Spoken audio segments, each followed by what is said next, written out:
بسم اللہ الرحمن الرحیم۔ السلام علیکم ورحمۃ اللہ وبرکاتہ۔ دوستو، جیسا کہ آپ حضرات کو معلوم ہے کہ آج 21 رمضان المبارک ہے، اور آج کے دن کو اور آج کی مجلس کو ہم ایک انمول اور فقید المثال اور بے مثال ہستی کے نام کر رہے ہیں۔ یہ ہستی ہے سیدنا علی بن ابی طالب کرم اللہ تعالی وجہہ الکریم کی۔ حضرت علی بن ابی طالب رضی اللہ تعالی عنہ بچوں میں سب سے پہلے اسلام لائے، اور بعثت کے چوتھے سال یعنی اعلان نبوت کے چوتھے سال یہ آیت نازل ہوئی، وَأَنذِرْ عَشِيرَتَكَ الْأَقْرَبِينَ، کہ آپ اپنے قریبی رشتہ داروں کو دوزخ کی آگ سے ڈرائیے۔ تو اس موقع پر نبی کریم صلی اللہ علیہ وسلم نے اپنے خاندان کے لوگوں کو جمع کیا، جو کہ کم و بیش 40 نفوس تھے۔ نبی کریم صلی اللہ علیہ وسلم نے یکے بعد دیگرے 3 دن ان کی دعوت کی۔ جب آپ صلی اللہ علیہ وسلم نے ارشاد فرمایا کہ اے میرے خاندان کے لوگوں، میں تمہارے پاس حق اور ایک عظیم دعوت کو لے کے آیا ہوں، اس دعوت کو قبول کرنے اور اس کو پھیلانے میں کون میرا ساتھ دے گا؟ تو اس وقت ایک آواز آئی۔ آپ نے یہ بات 3 مرتبہ کی، 3 ہی مرتبہ ایک آواز آئی، اور وہ یہ تھی کہ گو میں حاضرین مجلس میں سب سے چھوٹا ہوں، اور گو میری ٹانگیں کمزور ہیں اور میری آنکھوں میں بھی تکلیف ہے، لیکن اس کے باوجود میں ہر معاملے میں آپ کا ساتھ دوں گا۔ یہ آواز تھی سیدنا علی بن ابی طالب کرم اللہ تعالی وجہہ الکریم کی۔ حضرت علی رضی اللہ تعالی عنہ نے اپنے قول سے بڑھ کر عمل کا مظاہرہ کیا، اور ہر معاملے میں نبی کریم صلی اللہ علیہ وسلم کا ساتھ دیا۔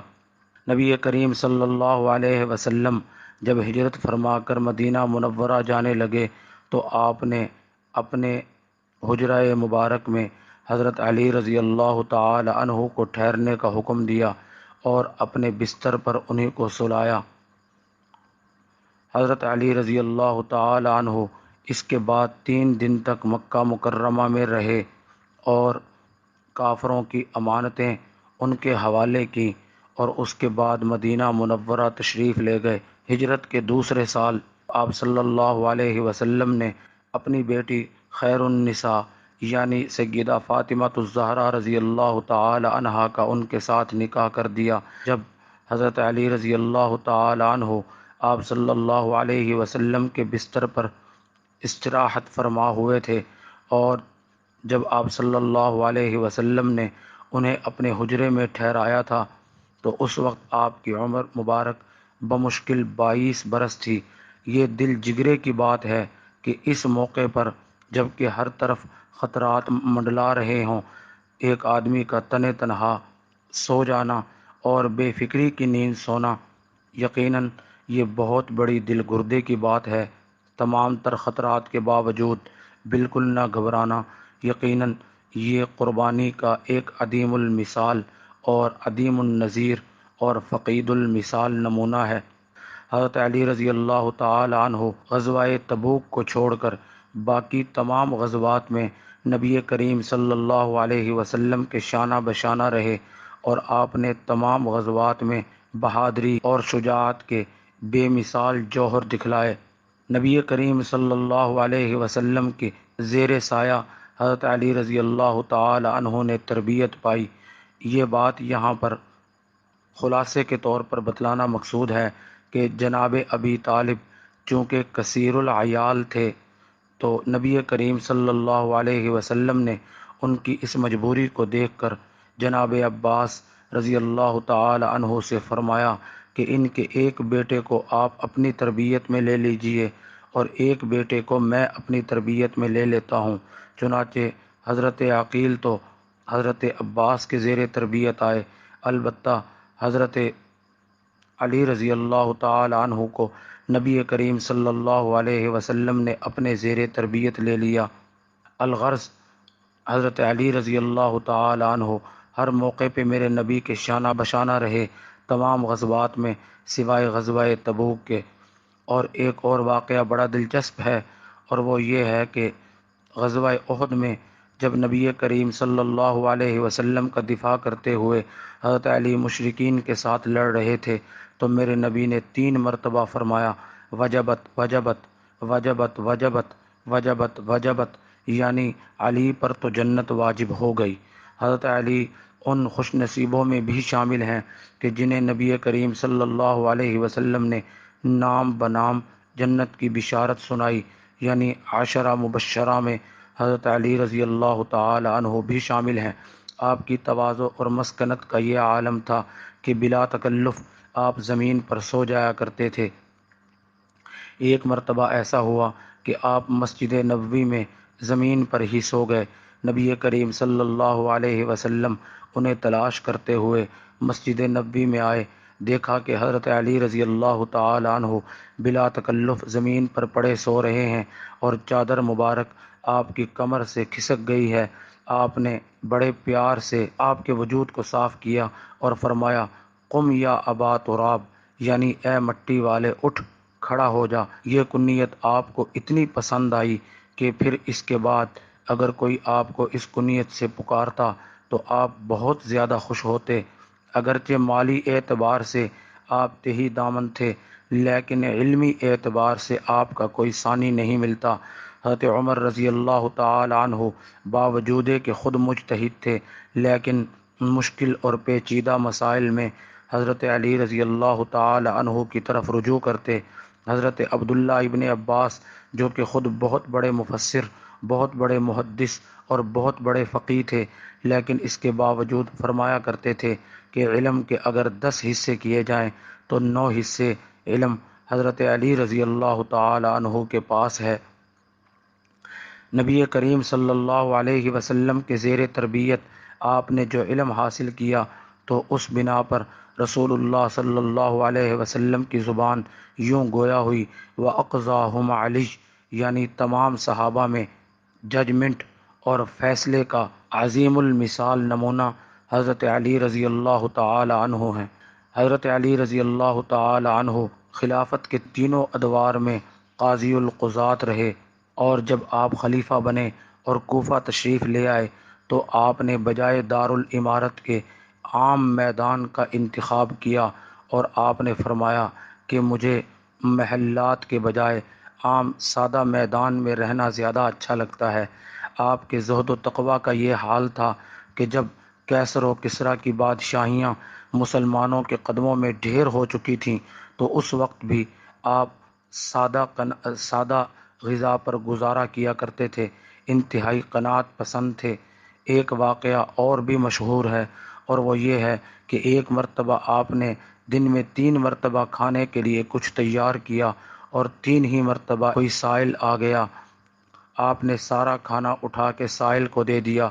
اللہ کو یہ ادا اتنی پسند آئی کہ یہ آیت نازل ہوئی وَيُطْعِمُونَ الطَّعَامَ عَلَى حُبِّهِ مِسْكِينًا وَيَتِيمًا وَأَسِيرًا، کہ اللہ کی محبت میں مسکین کو، یتیم کو اور قیدی کو کھانا کھلاتے ہیں۔ حضرت علی رضی اللہ تعالی عنہ جب خلیفہ بنے تو اپنے ساتھ کوئی باڈی گارڈ نہیں رکھتے تھے، خود اکیلے بازار کا گشت کیا کرتے تھے، اپنے عمال کی کڑی نگرانی کیا کرتے تھے۔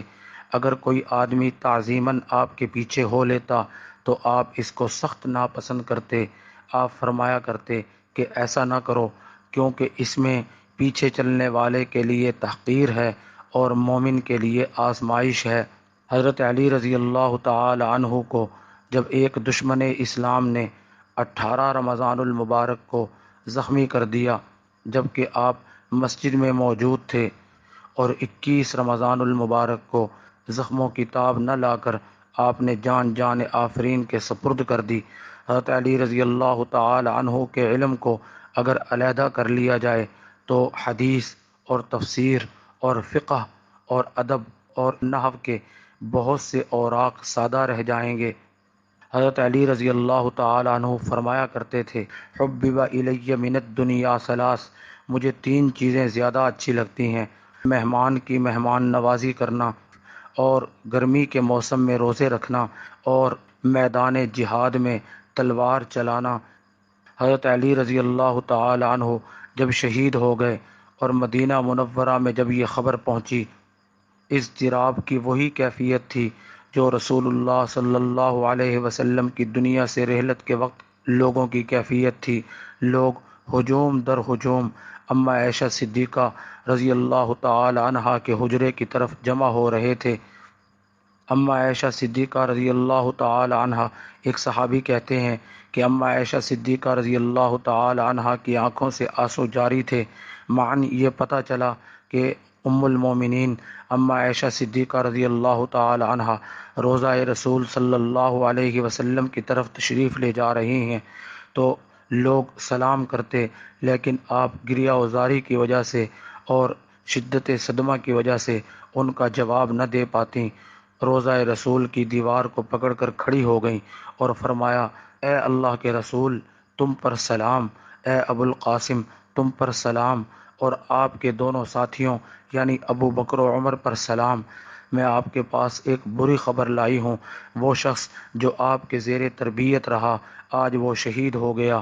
وہ شخص جو آپ کو سب سے زیادہ محبوب تھا آج وہ شہید ہو گیا۔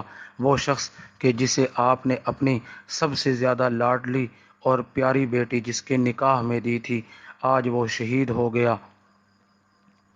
اور اگر قبر مبارک آپ کی کھل جاتی تو آپ بھی آج یہی کہتے کہ میرا سب سے بہترین دوست آج شہید ہو گیا۔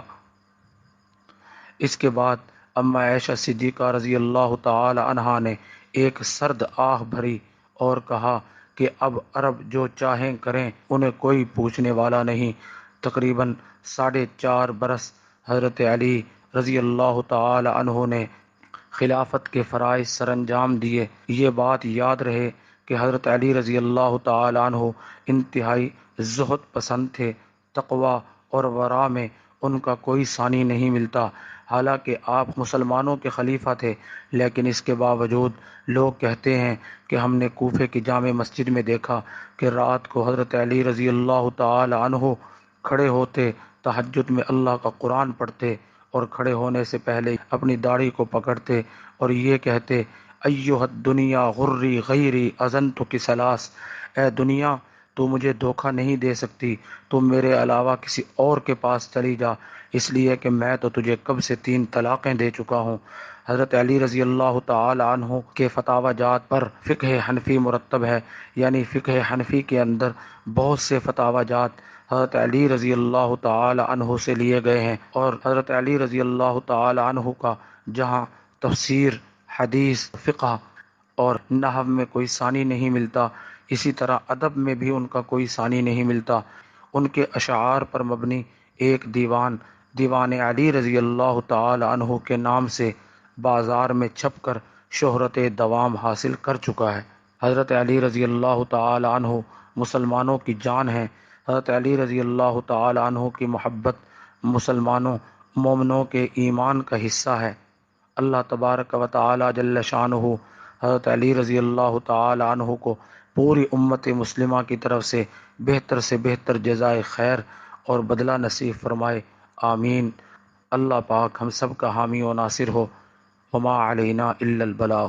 Discuss Life Path Blind.